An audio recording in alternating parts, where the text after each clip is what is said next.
So I'm losing a lot of money, as you can see.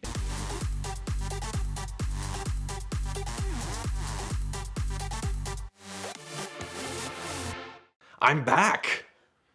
Lost about 5 pounds and $50,000. So, the favorite video of my last visit was talking about how unshrewd of a negotiator I am compared to Ed, which I'm here visiting him in Atlanta because I drove up with my latest purchase, a Ferrari 348, which I bought for $35,000. It has almost 100,000 miles on it, and when I told Ed this, he gave a polite little nod, but in his head, he was thinking, should have been shrewder. I should have, but I just can't help myself. So I figured I would give an update on all of my unshrewd purchases because I am the least shrewd negotiator ever. I buy terrible cars and overpay for them because that's what the people of YouTube want me to do. So let's get started here. I've made a list. Actually, I'm going to start with one reasonable purchase I made. It was a Mazda Miata, 1990 with 32,000 miles. I bought it for $5,600, which, hey, Ed's giving the nod of approval. It's a mint Mazda Miata. I made a video about it. It's the 30th anniversary of the Miata. I thought this is the perfect occasion to have the nicest one ever. Worst video I've made, views-wise, in 2 years. People do not want to see me succeed and buy nice cars. They want to see me buy junk. So that's what I continue to do. Starting with, well, it wasn't really junk. This was a reasonable purchase, I think. It was a Tesla Model S, a 2012. Had 100,000 miles on it, though. I paid $33,000 for it. It's making the ooh face, yes. But this was a little while ago. I mean, Tesla still had their little bit of value. The original owner that I bought it from, his son was a VP at Tesla. He was in charge of engineering. He's proud of his son, so he bought the car. He had the motor replaced twice. It was the original battery. It was a very well taken care of car, but I was hoping it was going to be a little less reliable, a little more video worthy. But the only thing that really happened was I let my wife drive it, and she complained all the time how she was going to run out of charge going 5 miles down the road because range anxiety. So we switched out of that one. I lost only $3,000, so that's not bad. But we'll go true to form because after that, I bought a McLaren, 2012 McLaren MP412C, and I bought this car out of New Jersey from an individual who said, well, before I sell it to you, why don't I take it to the dealer because I'm hearing a weird noise from the transmission, and I have a full warranty on this car, so no matter what, it'll get taken care of, but let's get this figured out before I transfer the warranty over to you so there's no trouble. Okay, great. He takes it over there. I fly out to see the car to seal the deal. I figured I could test drive the car, but I get there and he says, well, this little transmission noise, it turns out they need to replace the transmission. And you can't really drive the car because in order for them to get the warranty approval, they had to drain the fluid out of the transmission to see if there was any stuff in it and do their diagnosis, and they didn't put the fluid back in. So it only goes forward in one gear and will not shift. Normally someone would back out of a deal. You can't test drive a McLaren, but I was kind of like, well, this is kind of interesting. This is fun. So yeah, we'll do it. And they said it'll be done in a few weeks. But it turns out there's a national shortage of transmissions. So I didn't see the car for over 2 months. I think it was almost 3 months. So I bought a $105,000 McLaren, and I didn't get to drive it or do anything for 3 months. This guy was dancing all the way down to the Porsche dealer where he bought a GT3. He actually, in the 2 years he owned it, it paid out over $100,000 in warranty repairs. This was its third transmission. It was on its second engine. The iris screen, which is its infotainment screen, had failed. So many things. These McLarens are not known for their reliability, and they're not known for holding their values. So I finally get the car. I have it for a little while. It breaks. Fine, I have a warranty. He was actually kind enough to buy an extra year of warranty for me. But the problem with me living in Wichita, Kansas, is there's no McLaren dealer in Wichita. There's really not much in Wichita, so the closest dealer would have been Dallas, I think, St. Louis, but it was a minor enough issue that I decided to ship it down to Amelia Island for the car festivities there, and then drive it to Atlanta and leave it to have these issues addressed. And they did a great job, but I was without the car for a month, and I'm going to deal with shipping. And every time that this happened, it was shipping a car, and then I don't see it for a long time. I had this thing financed. The payment's over $1,000 a month, and yet I can't enjoy this car. Before the McLaren, my biggest mistake ever was buying the Bentley Continental GT, which I bought at a dealer auction for $30,000, and I thought I could get a post-sale inspection. That was the big thing, but it turned out exotics are exempt from post-sale inspections, which I didn't realize, and then I was stuck buying the car anyway. Got your total absolute disaster. I ended up selling it to Tavares for $12,000, which apparently that was still too much because a year later it's in pieces and he's disgusted with it because it was in Russia for 10 years and all rusted out and had double the miles or triple the miles of what's on the odometer.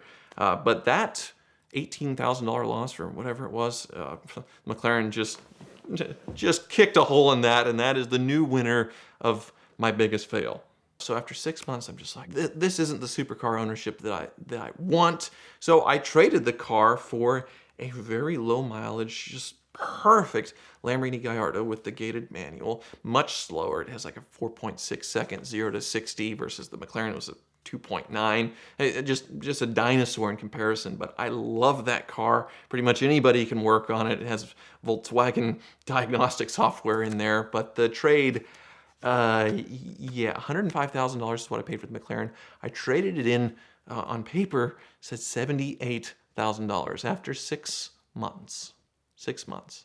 Basically, I'd put $20,000 down, and then the payments that I made over that 6 months meant I was barely not upside down in the payments. So back true to form there, but I think I got a great deal on the Gallardo. Probably when I tell Ed off camera how much I paid for it, he'll fall back in his chair, but I thought it was a decent enough deal, but I was just thrilled to get out of that McLaren. And when I made a video on this Gallardo, I saw in the comment section that no, it is not the prostitute's Lamborghini Gallardo, even though there's the same color combination and everything. It wasn't her car. Hers wasn't a gated manual. It was e-gear. But I wonder where that car is. So after making that McLaren purchase, I went and bought something equally reliable, a 2007 BMW M5 with the SMG gearbox. I bought it with a failing SMG gearbox for $4,500, and that's not bad, a little over 100,000 miles. It was an unusual color of red that made it kind of special, but I had no idea what I was in for. It is the most unreliable BMW has ever made, and that's really saying something with BMW. They've had a lot of doozies over the years. But this SMG transmission, boy oh boy was that expensive. Finding that used, even that was expensive. And then there's the other ticking time bombs to take care of. The rod bearings can fail on the bottom end. And then the Vanos pump can fail at any moment, and that would completely grenade your engine and total the car. So once I had gone through and fixed the transmission and all the other things that were neglected and wrong with this thing, I realized I'm still driving a ticking time bomb, so I need to sell it as quickly as possible. At this point, I'm $13,000 or $14,000 into it. Here's the weird thing about these videos. You would think that people would be terrified to buy these cars based on my experience with them. But when I make these cars and talk about how horrible they are and all the terrible stuff I go through, I get emails constantly from people wanting to buy these cars from me. Endless amount of emails. If I go look up M5, I'll have 50 emails from people saying, hey, I want to buy this car from you when it's done, even though it's a disaster, it's a ticking time bomb. But usually that's how I end up selling cars now. And that included this guy from Dallas who sold his manual transmission E39 M5, which is a fantastic car, and wanted to get into this, which, are you nuts? But I'm okay, you want to buy the car? I think I sold it to him for around $11,000, $12,000, which is a $3,000 loss. Not obscene, but considering the amount of time and effort I put into this car to try and get it going, it really wasn't worth my time. So that wasn't a big hit. 76 Dorado that I purchased wasn't a huge hit either. I bought it at a Mecum auction knowing it had been sitting for a long time and had to go through, and it just started leaking from everywhere. It's an old 70s car. They leaked when they were new. The quality wasn't the best then. Bought it for $6,500 with fees. That put it over $8,000. In reality, it was probably only worth $3,000, but I paid double that at the auction because I'm an idiot, and then the fees, and then another at least $3,000 or $4,000 sorting it out. Somehow I got somebody to pay $6,000 for this thing when it was all said and done. I'd fixed the cracked bumpers, you know, where the bumper fillers, they all crack over time. I'd fixed that. I spent a lot of money on this thing, making it nice to just get half my money back out of it because I realized it was an old boat that really didn't drive all that well, and it was very comfortable, but it was just a little too new, I guess. As far as the golden era of those giant land yachts, it really goes back to the 60s, which I'll get to that car in a little bit, what I bought to replace it. But we'll move on to the Prius, my Fast and Furious Prius, a 2005 Prius I bought with a dead hybrid battery for $1,500. Not bad. I was able to fix the battery for $1,000. An outfit out of California sent me a rebuilt unit for free, so I was able to put in a new battery myself, and I was in a nothing $1,500 Prius that went down the road. Perfect, great. That's a $3,000 or $4,000 car if I sold it right then and there. Except I can't make money on a car. I had to do something, and that something was making it into a screen-accurate Fast and Furious replica, except it's a Prius. So the orange paint, I didn't wrap it, I painted it, did the pull my finger sticker down the side, I did the spoiler, I did the interior with the TV screens, and I even did nitrous. And what happens when you put nitrous in a Prius? Well, you hit the button and the engine explodes in seconds. So I hit the button, it shoots 3 holes into the block, completely destroys it. At this point, most people would junk their Prius, except I fixed it, so I spent another $2,000 putting in a used engine. At this point, I'm well over $10,000 into this Prius, and I get an email from Daily Driven Exotics because they see the car. They saw the video of me blowing it up and fixing it, and they said, hey, we want to buy this car and then pick up some Fast and Furious cast members and go around to all the filming locations in California, and we'll give you $3,000 for it.